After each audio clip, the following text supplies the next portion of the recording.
Hi ಎಲ್ರಿಗೂ. First ಒಂದು video ಮಾಡಿದೆ, ಬಟ್ ಅದಕ್ಕೆ ವಾಯ್ಸು ಕೊಡೋದು ಮರ್ತೋಯ್ತು. ಮೈಕ್ನ ಮತ್ತೆ ವಿಡಿಯೋ ಮಾಡ್ತಾಯಿದ್ದೀನಿ. And thank you so much ಎಲ್ರಿಗೂ.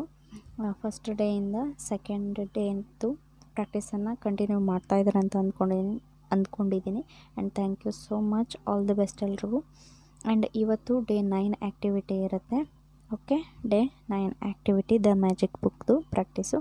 ಆ್ಯಂಡ್ ಇವತ್ತು ನೀವು ಮಾಡಬೇಕಾಗಿರೋದು ಏನು ಅನ್ನೋದನ್ನು ತುಂಬ ಸ್ಪೀಡಾಗಿ ಎಕ್ಸ್ಪ್ಲೈನ್ ಮಾಡ್ತೀನಿ. ಓಕೆ, ಇವತ್ತು ನೀವು ಪೇ ಮಾಡಿರುವಂತಹ 10 ಬಿಲ್ಗಳನ್ನ ತಗೋಬೇಕು. ಓಕೆ, ನೀವೇನು ಪೇ ಮಾಡಿರ್ತೀರ ಅಂದರೆ ನೀವು ಕರೆಂಟ್ ಬಿಲ್ ಪೇ ಮಾಡಿರ್ತೀರ, ರೇಷನ್ನು ತಗೊಳ್ಳೋದಕ್ಕೆ ದಿನಸಿನ ಅದಕ್ಕೆ ಪೇ ಮಾಡಿರ್ತೀರ, ಬಟ್ಟೆ ತೊಗೊಳ್ಳೋದಕ್ಕೆ ಪೇ ಮಾಡಿರ್ತೀರ. ಬಟ್ಟೆದು ಬೇಡ, ಬಟ್ ಟೋಟಲಿ ಬಟ್ಟೆದಾದರೆ ಒಬ್ರಿಗೆ ಆಗುತ್ತೆ. ಓಕೆ, ನಿಮ್ಮ ಫ್ಯಾಮಿಲಿ ಸಮೇತ ನೀವೇನು ತೊಗೊಂಡಿರ್ತೀರ ಅದಕ್ಕೆ ನೀವು ಪೇ ಮಾಡಿದ ಬಿಲ್ ಆದರೆ ಓಕೆ. ವಾಟರ್ ಬಿಲ್ ಪೇ ಮಾಡಿರ್ತೀರ ಆ್ಯಂಡ್ ಆಫ್ಟರ್ ನೋಡ್ಕೊಳ್ಳಿ. ಓಕೆ, ಪೇ ಮಾಡಿರ್ತೀರಲ್ವ. ಎಕ್ಸಾಂಪಲ್ ನಾನಿಲ್ಲಿ ಕರೆಂಟ್ ಬಿಲ್ನ ತಗೊಳ್ತೀನಿ. ಓಕೆ, ಆಮೇಲೆ ಸ್ಕೂಲ್ಗೆ ಪೇ ಮಾಡಿರ್ತೀರ ಮಕ್ಕಳಿಗೆ. 10 ಬಿಲ್ಗಳನ್ನ ಪೇ ಮಾಡಿರುವ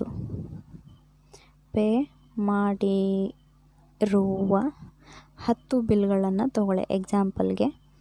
ಎಕ್ಸಾಂಪಲ್ಗೆ ಕರೆಂಟ್ ಬಿಲ್ನೇ ತಗೊಳ್ಳಿ. ಓಕೆ, ಇನ್ನು ಒಂದು ಬಿಲ್ಲು ಈ ಮಂತು ನೀವು ಪೇ ಮಾಡಬೇಕಾಗಿರುವಂತಹ ಒಂದು ಬಿಲ್ಲನ್ನು ತಗೊಳ್ಳಿ.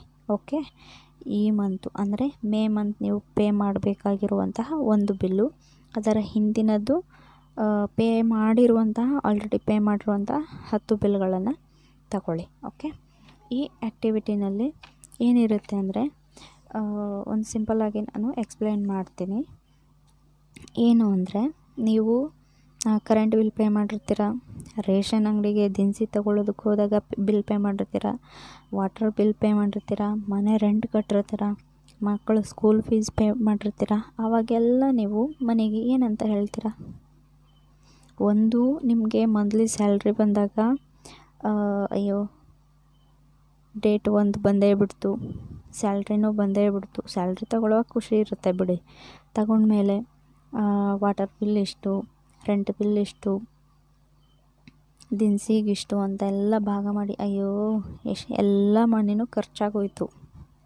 ಲಾಸ್ಟ್ಗೆ ನಿಮ್ಮ ಮನಸ್ಸಲ್ಲಿ ಬರುತ್ತೆ, ಅಯ್ಯೋ ಎಲ್ಲ ಮನೆಯೂ ಖರ್ಚಾಗೋಯ್ತು, 1 ರೂಪಾಯಿನೂ ಉಳಿಸೋದಕ್ಕಾಗಲಿಲ್ಲ ಈ ಮಂತಲ್ಲಿ. ಬರುತ್ತಾ ಇಲ್ವಾ? ಅಲ್ವಾ? ಖಂಡಿತ ಬಂದೇ ಬರುತ್ತೆ. ನೆಕ್ಸ್ಟ್ ನೀವು ಮಾಡಬೇಕಾಗಿರೋದು, ನೀವು ಏನು ಮನೆಗೆ ಬಿಲ್ನ ಪೇ ಮಾಡಿರ್ತೀರಲ್ವ, ರೆಂಟ್ನ, ಅದಕ್ಕೆ ನೀವು ಅದು ಪೇ ಮಾಡಿರೋ ಬದಲಾಗಿ ನೀವು ಒಂದು ಒಳ್ಳೆ ಮನೆಯಲ್ಲಿ ವಾಸ ಮಾಡೋದಕ್ಕೆ ನಿಮಗೆ ಹೆಲ್ಪ್ ಆಗಿದೆ ಅಲ್ವಾ. ಅದಕ್ಕೆ ನೀವು ಥ್ಯಾಂಕ್ ಯು ಹೇಳಬೇಕು. ಯಾಕೆ ಅಂದರೆ ಎಷ್ಟೋ ಜನ ಬೀದಿಯಲ್ಲಿ ಬಿದ್ದಿರ್ತಾರೆ, ಅವರಿಗೆ ಹೊದ್ಕೊಳ್ಳೋದಕ್ಕೆ ಬೆಡ್ಶೀಟ್ ಇರೋದಿಲ್ಲ, ಹಾಸೋದಕ್ಕೆ ಚಾಪೆ ಇರೋದಿಲ್ಲ, ಆದರೂ ರಸ್ತೆ ಬದಿಯಲ್ಲಿ ಹೇಗೆ ಬಿದ್ದಿರ್ತಾರೆ ಅಲ್ವಾ ಪಾಪ.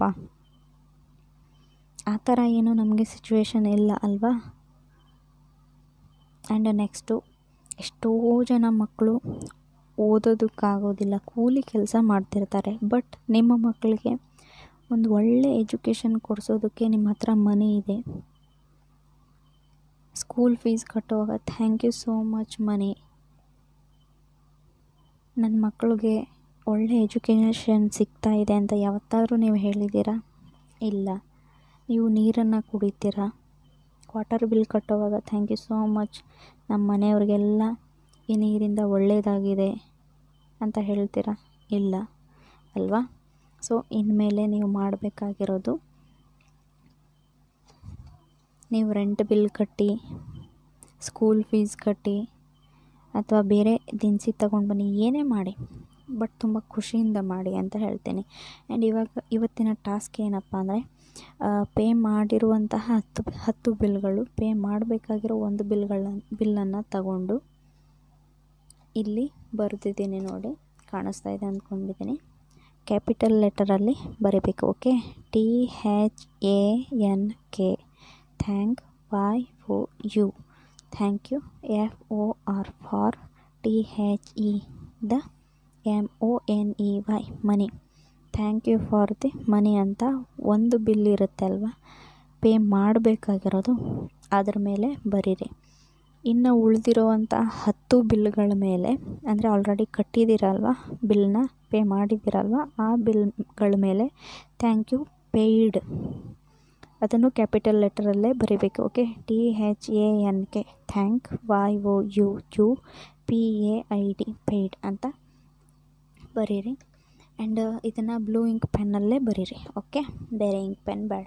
ಆ್ಯಂಡ್ ನೆಕ್ಸ್ಟ್ ನೀವು ಯಾರ ಹತ್ರ ಪೈರೈಟ್ ಇದೆ ಆ್ಯಂಡ್ ಯಾರು ಮನಿ ಮ್ಯಾಗ್ನೆಟ್ ಬ್ರಾಸ್ಲೆಟನ್ನು ತೊಗೊಂಡಿದ್ದೀರ, ಯಾರ ಹತ್ರ ಸಿಟ್ರಿನ್ ಇದೆ, ಇಲ್ಲದೇ ಇದ್ದವರು ಮ್ಯಾಜಿಕ್ ರಾಕ್ ಅಂತೂ ಇದ್ದೇ ಇದೆ ಅಲ್ವಾ, ಅದನ್ನು ತೊಗೊಂಡು ಪ್ರಾಕ್ಟೀಸ್ ಮಾಡಿ. ಆ್ಯಂಡ್ ಈ ಥರ ಕ್ರಿಸ್ಟಲ್ಸ್ ಇದ್ದವರು ಫುಲ್ ಡೇ ನೀವು ಬ್ರಾಸ್ಲೆಟನ್ನು ವೇರ್ ಮಾಡಿ. ಆ್ಯಂಡ್ ಟಂಬಲ್ ಸ್ಟೋನ್ ಇದ್ದವರು ಕೈಯಲ್ಲಿ ಇಟ್ಕೊಂಡು ಮೆಡಿಟೇಷನ್ ಮಾಡಿ. ಆ್ಯಂಡ್ ನೆಕ್ಸ್ಟು ಒಂದು ಸಿಂಪಲ್ ಎಕ್ಸಾಂಪಲ್ ಕೊಡಬೇಕು ಅಂದರೆ,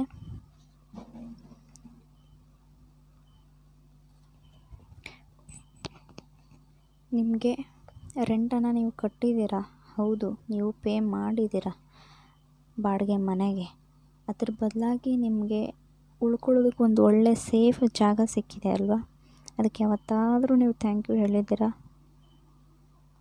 ಇಲ್ಲ ಅಲ್ವಾ? ಹೇಳಬೇಕೋ ಬೇಡವೋ ನೀವೇ ಹೇಳಿ. ಎಷ್ಟೋ ಜನ ಫುಟ್ಪಾತಲ್ಲಿ ಮಲಗಿರ್ತಾರೆ, ಅವರಿಗೆ ಸರಿಯಾಗಿ ಹೊದ್ಕೊಳ್ಳೋದಕ್ಕೆ ಒಂದು ಬೆಡ್ಶೀಟೂ ಇರೋದಿಲ್ಲ.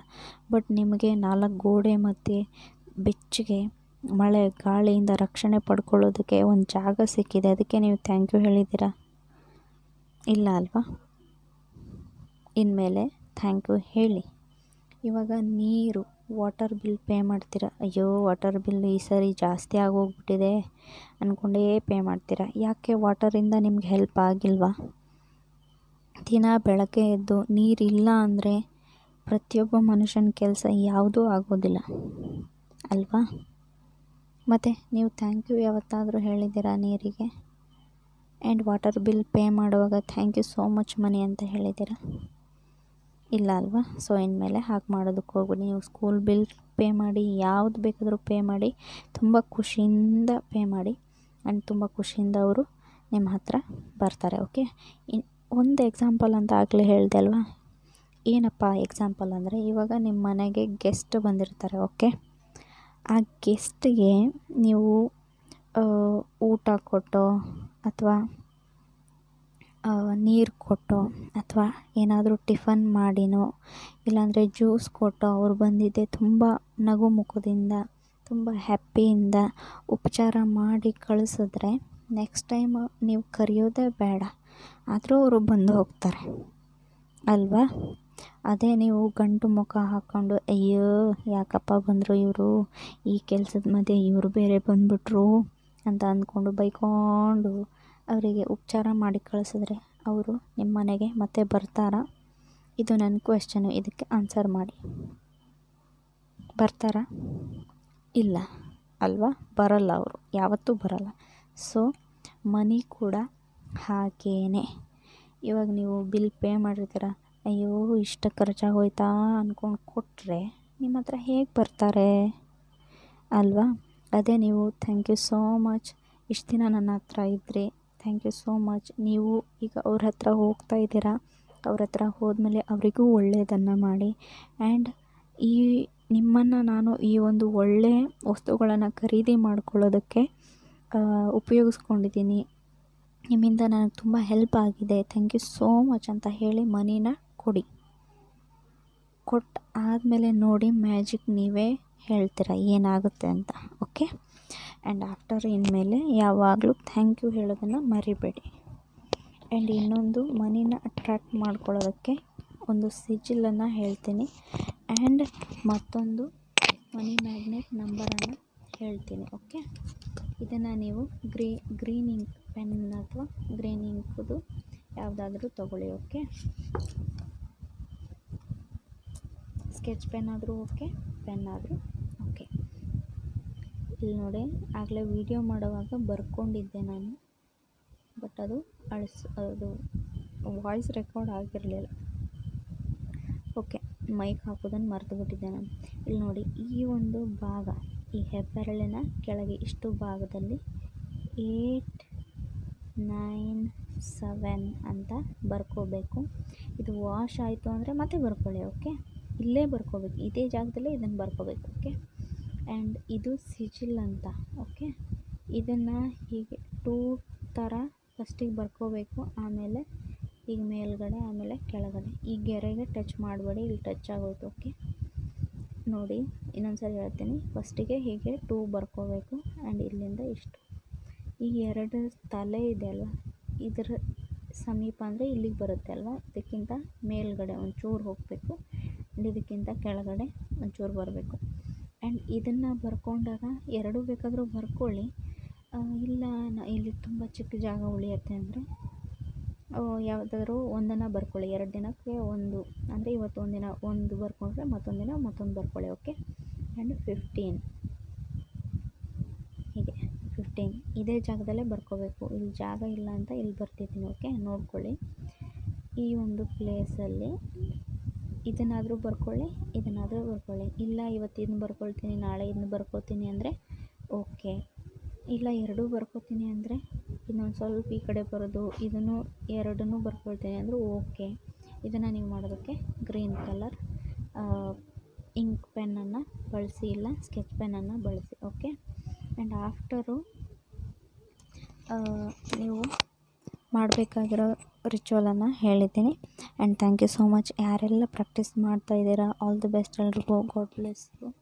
ಆ್ಯಂಡ್ ಇನ್ನೊಂದು ಎಕ್ಸ್ಪೀರಿಯೆನ್ಸ್ ಇವತ್ತು ನಾನು ಹೇಳಲೇಬೇಕು. ಯಾಕೆ ಅಂದರೆ ಯಾವ ಥರ ಮೋಸ ಹೋಗ್ತಾರೆ ನೀವೇ ಹೇಳಿ. ಇದಿದೆ ಅಲ್ವಾ ಕ್ರಿಸ್ಟಲ್ಲು, ಇದು ಕ್ಲಿಯರ್ ಕ್ವಾರ್ಟ್ಸ್ ಅಂತ ಕೊಟ್ಟಿದ್ದಾರೆ ನಮ್ಮ ಅಜ್ಜಿಗೆ. ಇದು ಹೌದಾ ಅಲ್ವಾ ನೀವೇ ಹೇಳಿ. ನೋಡಿ ಎಷ್ಟು ಕ್ಲಿಯರ್ ಆಗಿದೆ. ಆ್ಯಂಡ್ ಇದು ಕ್ಲಿಯರ್ ಕ್ವಾರ್ಟ್ಸ್ ಟಂಬಲ್ ಸ್ಟೋನ್. ಇದು ಹೇಗಿದೆ ನೋಡಿ, ಇದು ಯಾವ ಥರ ಫಾರ್ಮ್ ಆಗಿದೆ, ಅದ್ರ ಒಳಗಡೆ ಯಾವ ಥರ ಕಾಣಿಸ್ತಾ ಇದೆ ಅಲ್ವಾ.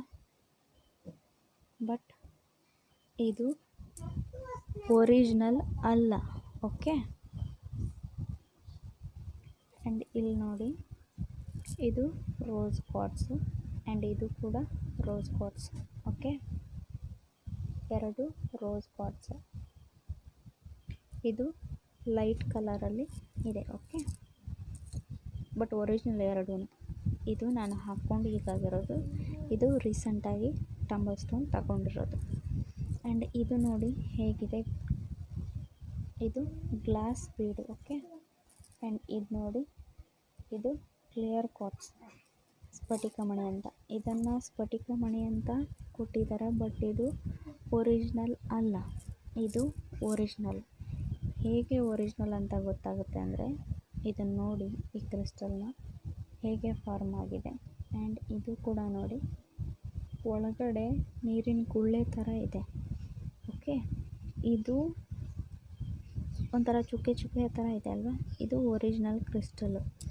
ಬಟ್ ಇದು ಒರಿಜಿನಲ್ ಅಲ್ಲ. ಇದು ಯಾವ ಥರ ಗೊತ್ತಾಗುತ್ತೆ ಅಂದರೆ, ಇದು ಗ್ಲಾಸ್ ಬೀಡು, ಬಟ್ ಇದು ಕೂಡ ಕೋಲ್ಡ್ ಇದೆ ಆ್ಯಂಡ್ ಇದು ಕೂಡ ಕೋಲ್ಡ್ ಇದೆ.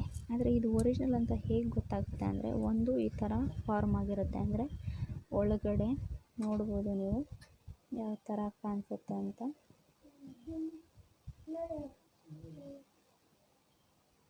ಓಕೆ, ಯಾವ ಥರ ಕಾಣಿಸುತ್ತೆ ನೋಡಿ, ಈ ಥರ ಒಳಗಡೆ ಎಲ್ಲ ಈ ಥರ ಫಾರ್ಮಿಂಗ್ ಆಗಿರುತ್ತೆ.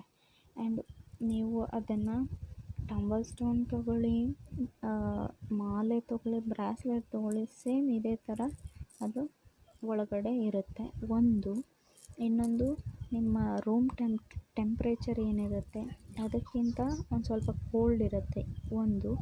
ಇನ್ನೊಂದು ಇದನ್ನು ನೀವು ಹೀಗೆ ಇಟ್ಕೊಂಡು 2 ಬೀಡನ್ನ ಹೀಗೆ ಮಾಡಿದಾಗ ಇದರಲ್ಲಿ ಬೆಂಕಿ ಬರುತ್ತೆ, ಬೆಂಕಿ ಕಿಡಿ ಅಂತ ಹೇಳ್ತೀವಲ್ಲ, ಅದು ಬರುತ್ತೆ.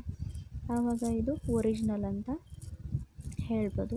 ನೀವು ಎಲ್ಲೇ ಕ್ರಿಸ್ಟಲ್ಗಳನ್ನ ತಗೊಳ್ಳಿ, ಬಟ್ ಒರಿಜಿನಲ್ ಕ್ರಿಸ್ಟಲ್ಗಳನ್ನ ತಗೊಳ್ಳಿ. ಓಕೆ, ಯಾಕೆ ಅಂದರೆ ಈ ಥರ ಮೋಸ ಮಾಡ್ತಾರೆ.